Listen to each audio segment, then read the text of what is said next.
Hi, it's Natalie with WTI, and as a mom, I want outfits that are not only going to be really cute, but also really comfortable, and this outfit checks off both of those boxes. It's from Abymine.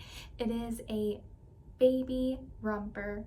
This outfit is so comfortable. I even allow my little one to fall asleep in it, and she sleeps so well because of how comfy it is. But another one of my favorite things is honestly how cute it is. It has so many cute details, from the collar stitching to the little bow that goes across the chest. I also really like that around your baby's wrist there's these cute little ruffles. The design's really cute with the strawberries all over. My little one has been wearing this for quite a while now. I've washed it quite a few times and it's held its size very well. It's still really comfy even though I've washed it a ton. So if you want an outfit for a friend or your own little ones that's going to be really cute and comfy, definitely get this one from Abymine. That's my point of view.